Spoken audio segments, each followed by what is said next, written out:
This is the Scorecard, where you score the latest sports news and in-depth views. I'm Anton Roxas. On the Scorecard tonight, Manny Pacquiao forever immortalized as he enters the Boxing Hall of Fame. Alyssa Valdez, Bryan Bagunas, Eya Laure unite as FIVB Men's World Championship ambassadors. In the NCAA, Freighanne Garcia shatters NCAA record with 38-point blast. Mapua promises a stronger comeback. DeMarcus Cousins erupts. Fans clash with Boogie after shocking ejection in Puerto Rico. Dodgers edge Padres in thriller. Rivalry burns bright in extra innings classic. And inside the BNC studio, we have MPL Season 15 champion Team Liquid Philippines. All the headlines and more on the Scorecard tonight, the 10th of June. But before that, let's get a live update from the Senate on the proceedings of the impeachment court. Narito si Dexter Ganibe ng Abante Radyo. Ano ang latest dyan, Dex?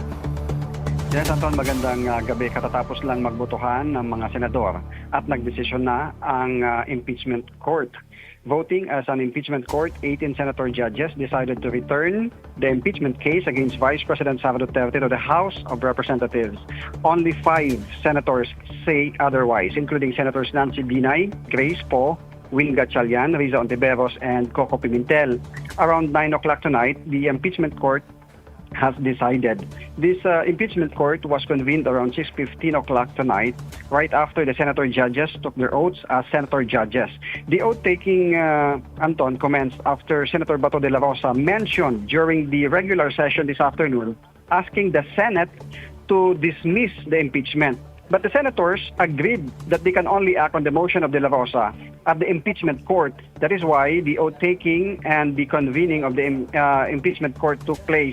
But the original motion of de la Rosa was amended by another motion introduced by Senator Alan Peter Cayetano, which now reads as follows. And this was carried by the Senate Impeachment Court, and I quote, "The articles of impeachment be returned to the House of Representatives without dismissing nor terminating the case until such time that, number 1, the House of Representatives certify to the non-violation of Article 11, Section 3, Paragraph 5 of the Constitution, which states that no impeachment proceedings shall be initiated against the same official more than once within a period of 1 year, including the circumstances on the filing of the 3 impeachment complaints. And number 2, the House of Representatives of the 20th Congress communicate to the Senate that it is willing and ready to pursue the impeachment complaint against the Vice President."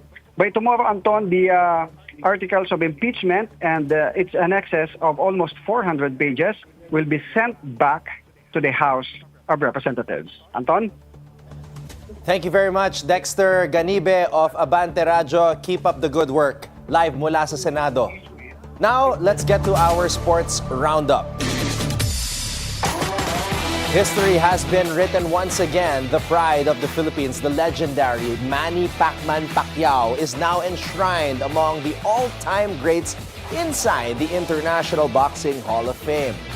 Pacquiao, the only fighter in boxing history to conquer 8 different weight divisions, has officially been inducted into the International Boxing Hall of Fame in New York, USA. Pacquiao now joins an exclusive roster of Filipino legends standing tall alongside Pancho Villa, Gabriel Flash Elorde, and promoter Lope Sarial. The journey from the streets of General Santos to the iconic bright lights of Las Vegas has now led to the hallowed grounds of boxing immortality. No shoes, no food, no chance, just a dream in my heart. I know hunger, I know pain, I know what it means to be counted out. But I also know what God can do when you keep the faith and never give up.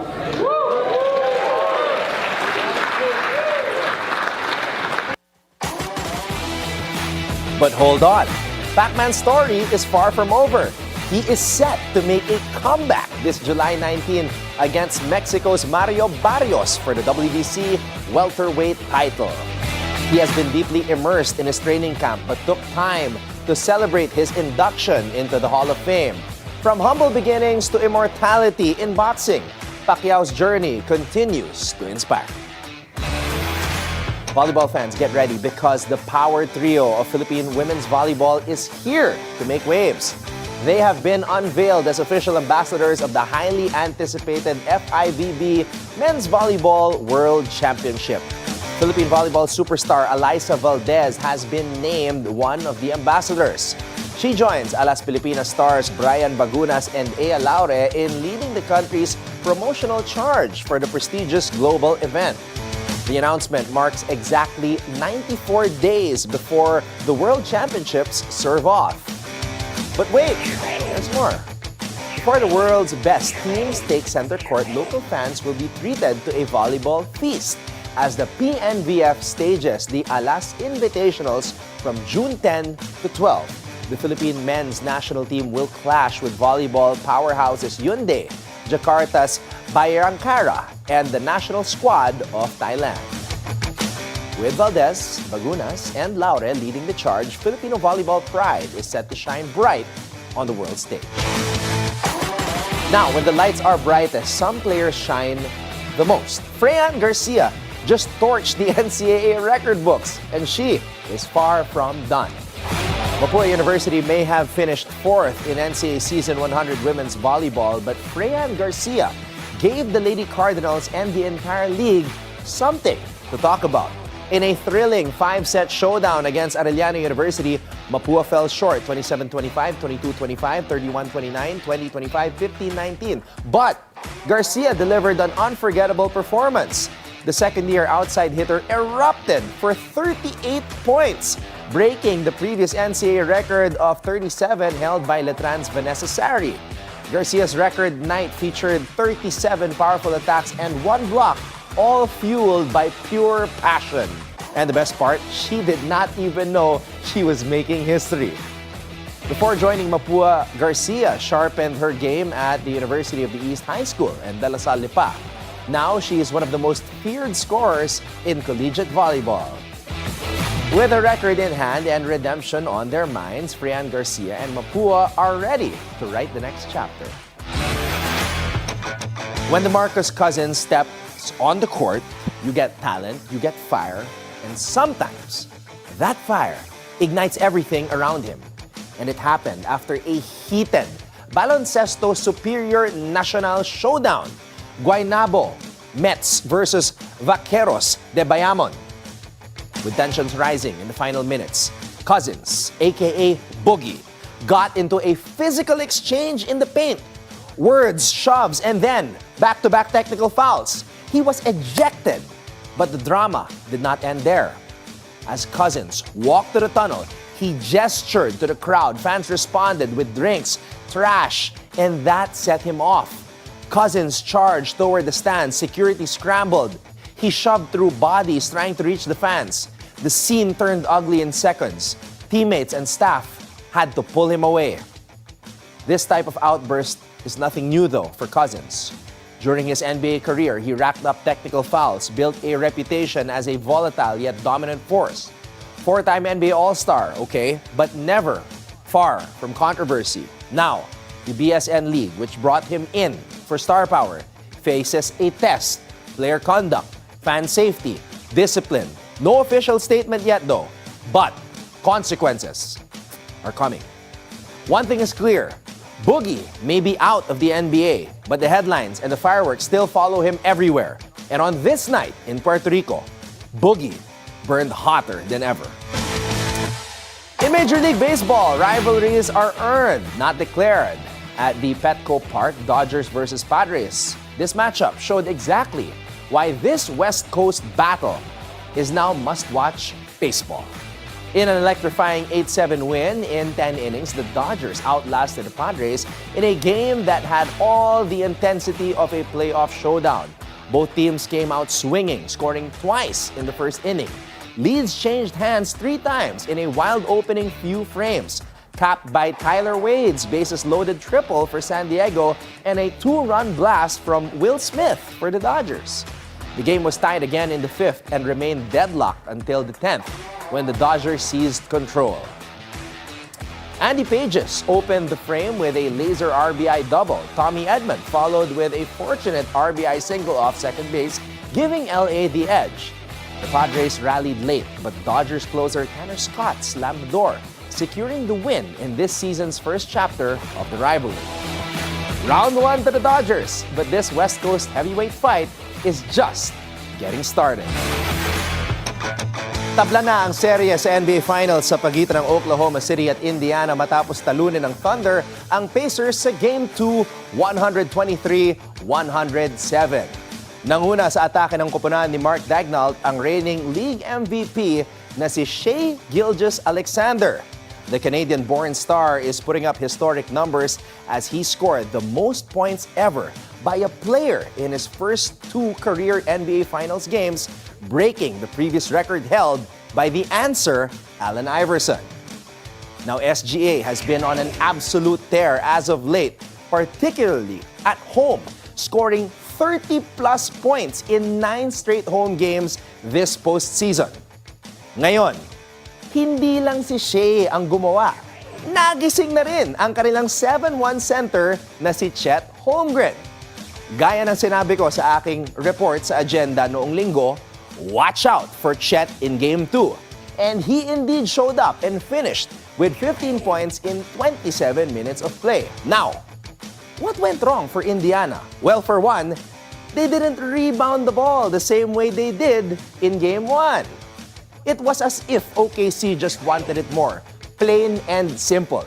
Sabi nga nila, hindi sapat na gusto mo manalo. Kailangan yung gustong-gusto mo manalo.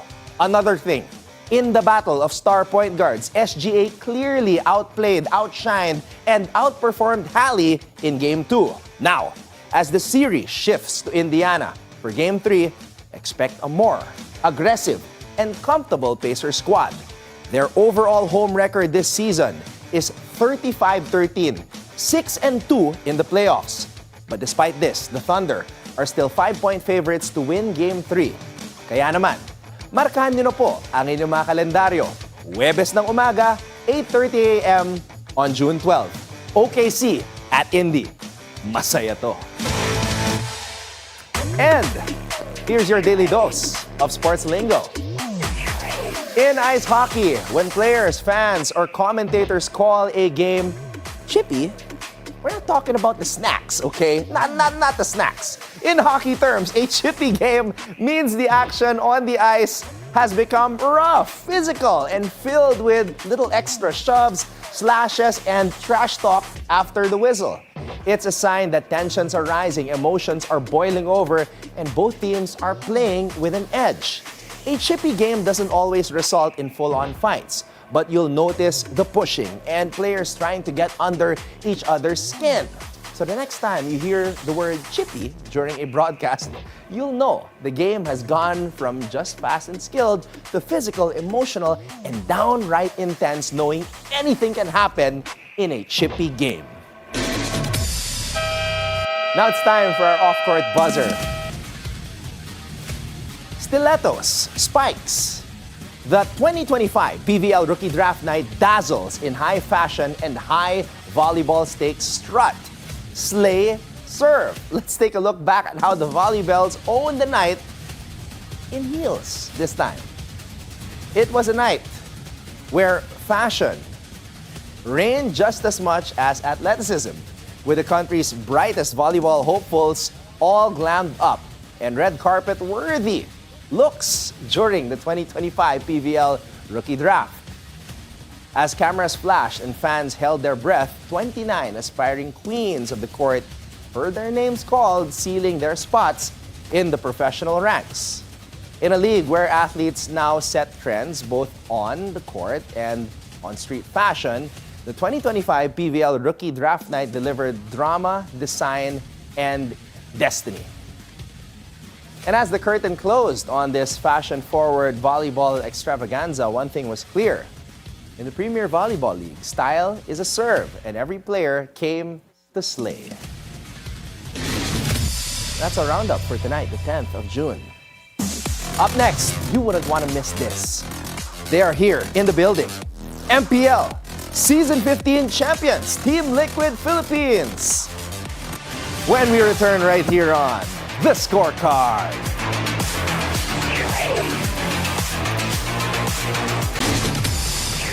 Welcome back to The Scorecard. They are the undisputed MPL Season 15 champions, solidifying their dominance in the Philippine esports scene. Without further ado, let's welcome to the BNC studio and The Scorecard, the one and only Team Liquid Philippines!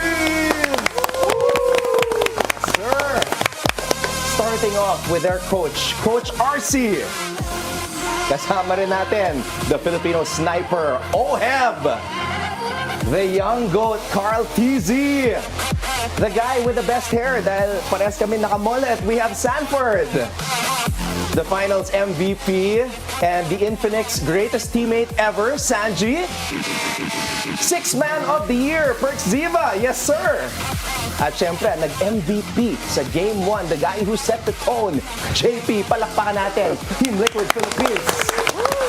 Guys, eto na yung pinakamaraming tao na pumasok dito sa studio. So, thank you so much sa oras and congratulations for being champion sa MPL Season 15. Coach, simulan ko na sa'yo.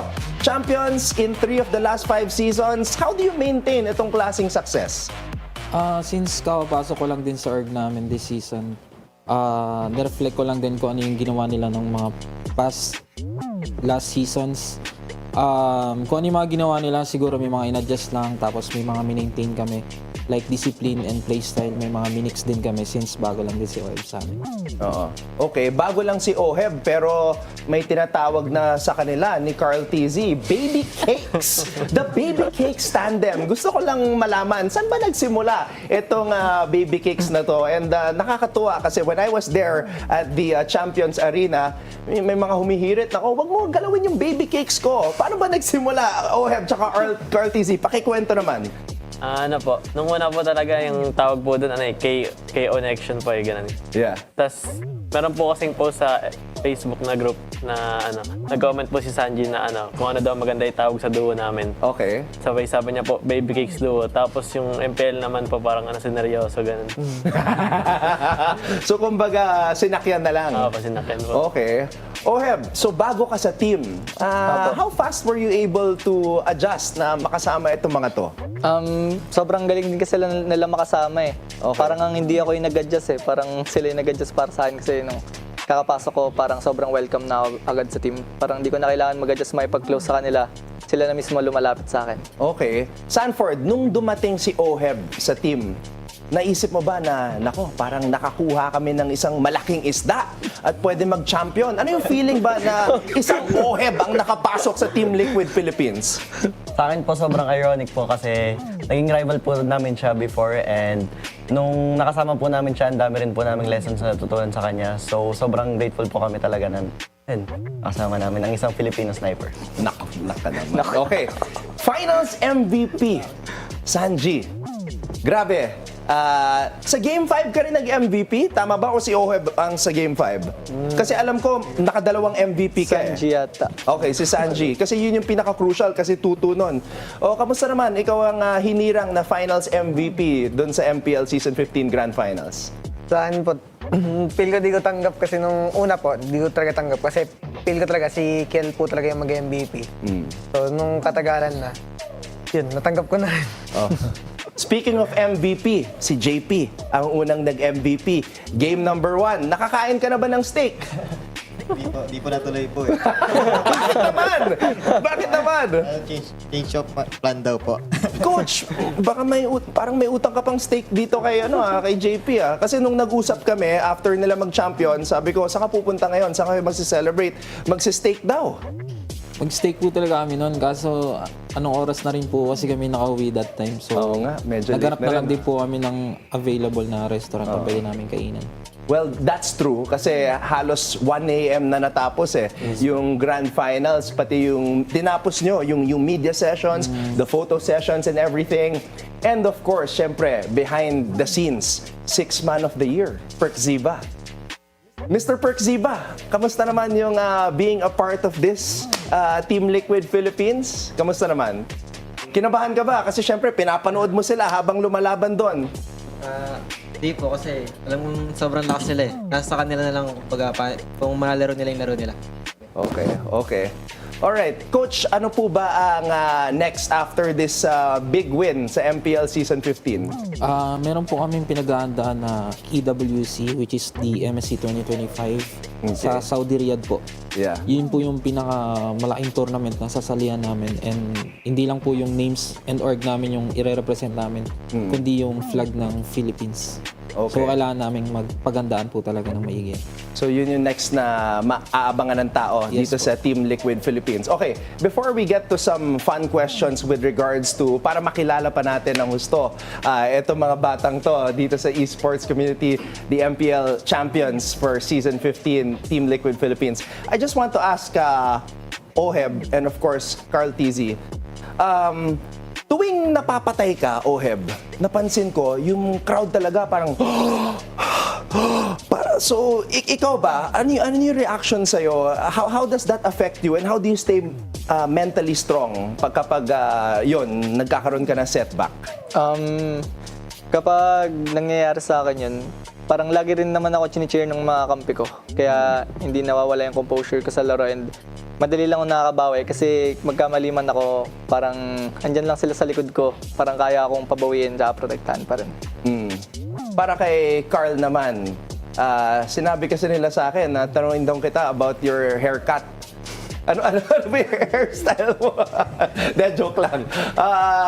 Carl, for you naman, parang naririnig ko lang, parang ikaw yung heart and soul eh. Young Goat nga. Ikaw talaga yung heart and soul nitong Team Liquid Philippines. Ano yung masasabi mo na ganun yung tingin ng tao sa'yo? Ako po, tingin ko, hindi ako parang, depende po sa mood din ng apat ko eh. So lang talaga, nag-enjoy lang talaga ako kalaro sila tsaka kasama sila. Okay. Alright, so ngayon let's do some fun questions. Kasi nga, it was so historic yung nangyari sa Grand Final, sa Champions Arena, sa Green Sun. Sino ba dito? Kasi, balita ko, malakas daw sa chicks, yung mga esports gamers. So gusto ko lang malaman, sino ba ang single dito? Taas kamay. Wala. Oh, wow. Dalawang age ko. Okay, so ibig sabihin, kayong apat, taken kayo. Wow, okay. So sino gusto sumagot? Totoo ba yon na pag esports, malakas ang dating pagdating sa mga babae? Totoo ba yon? Tigil po. Okay, Kiel. Po. Totoo ba yon na malakas ang dating na pag nalaman na esports athlete ka? Opo, totoo po siya sa ML community kasi yung mga karamihan po ng mga chicks or babae sa ML community, mahilig makipag-usap sa mga pro player. Ikaw ba, Oheb, ano ba ang hinahanap mo? Ano ba yung ideal girl ni Kiel? Ano ang ideal girl mo? Ano lang po, masipag, kaya akong alagaan. Swabe Okay. Ford, ikaw naman, ano ba ang hinahanap mo sa isang babae? Sa akin lang po is yung masusuportahan lang po ako sa career ko. Kasi very demanding, yung ginagawa nyo. How many hours a day ba of practice ang kailangan nyong gawin as a team para ma-maintain yung ganong klaseng competitiveness level? Almost 12 hours po eh. 12 hours? Grabe. Hindi ba kayo nababurnout sa 12 hours na nakatingin lang sa phone or ano? Sanji, natatawa ka. Ano ang sagot mo doon? Hindi ba kayo nababurnout? Minsan po, na-burnout na din. Kunyari, yung sunod-sunod po talaga yung practice yun. Katulad po nung nangyari sa playoffs namin. Okay. Alright. Coach, ikaw na lang mag-confirm sino sa kanila ang laging late sa ensayo? Laging late sa, halimbawa, magmi-meet kayo sa isang lugar. Sino yung laging nalilate sa team? Actually, wala naman pong nalilate sa kanila kasi pag sinabing call time talaga, before call time talaga nandun na po sila sa playing area po. Okay. Eto, coach, huwag ka sumagot dito. Gusto ko sila magturuan na. Okay. Sino ba ang pinaka matigas ang ulo sa Team Liquid Philippines? Sige, ituro niyo kung sino. ejected. Teka, parang pinakamarami kay Carl Tizzy. O bakit? Bakit? JP, ikaw mag-explain. Bakit si Carl Tizzy ang pinakamatigas ang ulo? Bakit? Ano ba, pagka po kasi parang, yung sobra po yung sa mga namin. Parang pila namin na burnout kami, parang naghahanap kami ng day off ka dun. So parang ano po siya, nagreklamo po siya sa akin. Anong reaction mo doon, Carl Tizzy? Okay lang po. Totoo naman po eh. Okay, ito naman. Kasi syempre, madalas kayong maglaro. Pero, puso ngayon yung TikTok, yung nagdo-doom scroll. Yung mga tipong hindi mo alam, nakadalawang oras ka na palang nagdo-doom scroll. Sino yung pinaka-addict pagdating sa social media sa TikTok? Okay, Ford, ano masasabi mo doon? Tsaka ano bang lumalabas sa algorithm mo? Sa akin po puro life hacks po, tsaka kasi mahilig po ako mag-gym, so yung mga tutorial po sa gym. So nice. nakakatulong din naman po, pero minsan puro entertainment yung mga yung mga song na nililip sync, yung mga ganun po. I Or see. mga edits sa mga MLBB community po yun. Okay. Ilang taong ka na ba? 18 po. 18. So perfect yan. Pag nag-gym ka, dun lumalabas yung maturity ng mga muscles. Okay. Most memorable moment naman bago tayo magtapos. This season 15, na-interview ko kayong dalawa, Carl Tizzy at Oheb, during the press con. Para sa inyo, ano yung isang bagay na hindi nyo makakalimutan dito sa historic na season 15? Sige, let's start here with Coach. Siguro nag-champion kasi first season ko po sa MPL. Sobrang daming doubt sa sarili ko. And hindi ko talaga na-expect na mapupunta ako sa ganitong sitwasyon. So, yun na po yung pinaka-memorable ko, yung nag-champion talaga. Oheb? Sa akin, yung pinaka-memorable sa akin memory siguro ngayong pagpasok ko sa Liquid is yung nakasama ko tong team na to. Kasi ever since na simulan pumasok ako dito, parang lumabas yung mga happy hormones ko. Parang laging ang saya nila kasama, sobrang positive and sobrang wholesome talaga. Kaya para sa akin, sobrang memorable na nakasama ko sila. Carl Tizzy? Sa akin po yung pagkapanalo po sa Onyx nung finals. Kasi nung sa upper bracket po talagang di ko naman parang sinasabing mahina kami, pero expected ko talaga ng finals matatalo kami. Ganon? Sa totoo lang po. Kasi sobrang taas ng tingin ko sa Onyx na lahat sila individually sobrang lalakas. Wow. Sanford, ikaw naman, most memorable moment? Sa akin po siguro is yung sa reverse sweep namin sa Falcons. Yung first day po namin sa playoffs. Kasi that time medyo na-check kami ng Falcons and sobrang sarap po sa feeling nung maka-reverse sweep, like out of this world po yung feeling. Si JP muna. Most memorable moment? Ako po kasi sa Padres din po yung sa akin. Kasi yung na-reverse sweep po namin sila, parang tapos pa yung mga ilang tournaments na po kami nakapagharap sa Padres, lagi po kaming ganun nangyayari sa amin, na-reverse sweep nila or natalo sa Game 7. Tapos yun po nakabawi kami sa playoffs. First Ziva? Siguro po yung scouting namin. Kasi po parang nag-usap-usap lang po kami na gusto namin lahat mag-MSC, gusto namin makapasok finals. Tapos ngayon po parang makapag-champion na, malapit na kami sa MSC. Sana makuha namin. Sana manifest. At syempre, dito tayo magtatapos sa nag-finals MVP at hinirang pa bilang Infinix greatest teammate ever. Agree ba kayo na greatest teammate ever itong si Sanji? Opo. 2 thumbs up. Agree. Okay, Sanji, tayo ay magtatapos sa'yo. Most memorable moment and syempre, mensahe sa lahat ng mga nagmamahal sa inyo at sumusuporta sa inyo, Team Liquid Philippines. Sa akin po yung pinaka-memorable, yung pag-angat po namin ng trophy. Kasi hindi ko po expect na kami yung mag-aangat doon. Tsaka hindi ko rin expect na makukuha namin yung trophy na yun. Okay, and then finally, message mo sa lahat ng mga supporters ng Team Liquid Philippines. So, pinapasa kay Oheb. Shoutout mo yung mga fans. Ayan, shoutout nyo na. Lahat naman gusto nyo yung shoutout. Shoutout sa inyo guys, kung nasan man kayo. At salamat sa pagsuporta palagi and gagalingan pa namin lalo na sa paparating na AWC. Supportahan nyo kami dun guys. Baka meron pang gusto mag-shoutout. Yan, shoutout sa mga pamilya ko and sa mga fans ko na sa amin sumuporta sa finals. Hindi kami mag-champion this season kung hindi dahil sa inyo sa suporta nyo. Kaya thank you. Sanford, baka gusto mo i-shoutout yung minamataan mo na... baka nanonood, di ba? Okay. Sa akin po, shoutout lang sa family ko and also sa mga supporters namin kasi sobrang laki ng nakuha naming moral dahil sa inyo and ayun, sana patuloy kayong maniwala sa amin hanggang MC. Alright, thank you so much, Coach RC. Of course, everyone here from Team Liquid Philippines, congratulations on being the champions dito sa MPL Season 15. Maraming salamat sa oras and good luck the rest of the way sa inyong mga careers at syempre in life as well. Maraming salamat.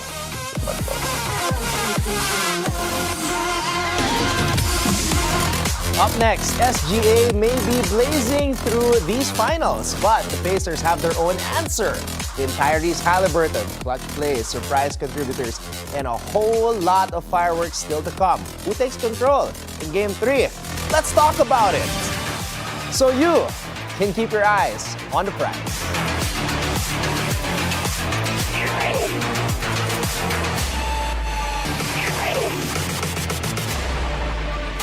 Welcome back to the Scorecard. It's time to keep your eyes on the prize. Welcome. The biggest stage, the final chapter of the NBA season. Game number 1 is done, game number 2 is done, and we've got legacy makers, the moment breakers, and a new champion rising. Welcome to the NBA Finals 2025, where every possession writes history. Let's go. Thunder versus Pacers. And let's be honest, this whole thing might just be Shai Gilgeous-Alexander's showcase. We're talking old school scoring burst, a throwback lead guard putting up numbers that would make the answer, Allen Iverson, raise an eyebrow like The Rock. The question now, how high can he go? Let's zoom into the numbers because Vegas just gave us the best subplot in the finals. Look at these numbers. All right, 45 plus points in any game, 50 plus points in any game, 30 plus points in every game. Why are these numbers telling us kind of the whole story, or maybe just partly? Let's start with a plus 105 for 45 or more in any game. When the sports books price a 45 piece just above even money, it's because they've seen the script. SGA, he's already cooking. He's already dropped 34 in Game 2 and 38 in Game 1. And if Game 3 is close, don't be surprised if he crosses that 45 mark. Now, yung chance for 50 points, that's a fun one. That's the sneaky choice if you believe in the Game 5 explosion. SGA's got the pace, the usage, and of course, pinaka-importante, the green light. Now, if this series goes 6 or 7, we're one hot half away from history. And then, of course, there's the 30 points in each game. That's the consistency and safe choice. And here's the thing. He's already 2 for 2. The Thunder offense runs through him like he's maybe Steve Nash or a James Harden combined, but with a jumper. Actually, Steve Nash and James Harden, they have jumpers too, but SGA, mid-range master. If Indiana doesn't trap him harder in Game 3, this prop might already be in the bag. So, I showed the stats earlier, let's show it again. Game 1, 38 points. Game 2, 34 points. Playoff average, 31.4 points. Field goal percentage, 52.3 usage rate. 33.2. Top 3 this postseason. Now, throwback. Iverson, 2001. Kobe, 2009. Booker in the bubble. All of them had a finals where they took over for a stretch, but none had the pressure SGA is facing right now. This Thunder team, batang-bata. No other true number 2 star unless you consider Williams. And all eyes are on him every possession. That's why these forecasts aren't just fun. They're a reflection of trust, tiwala kay SGA. Vegas rarely gives away lines like this. But if a 50 burger is in the horizon, then they know it's in play. Look, I've watched every finals since Seattle and MJ, Gary Payton, Sean Kemp, those days. But that's 1996 NBA basketball finals. And when the forecasts are like this for a 50-point game, it's because we are seeing something special. It's not just about the points, it's about impact. SGA isn't just scoring, he is dictating everything. Now, if this keeps up, we might be watching the dawn of a finals MVP dynasty. And that wraps up our look ahead for tonight. The finals are just getting started, but for one team, the clock is already ticking. So tune in, lock in, so you can keep your eyes on the prize. Before we go, think on this. From a rising talent to a franchise cornerstone, Shai Gilgeous-Alexander said, "I've never run for my goals." Yeah, ganun lang kasimple. Kung may goal ka, kung may vision ka, habulin mo. Don't give up. Just keep going for it. And that's all we have for you guys tonight. We'll see you again tomorrow on The Scorecard, where sports is our business and business is our sport, right here on the Bilyonaryo News Channel. This has been Anton Roxas. Have a blessed evening, everybody. Good night.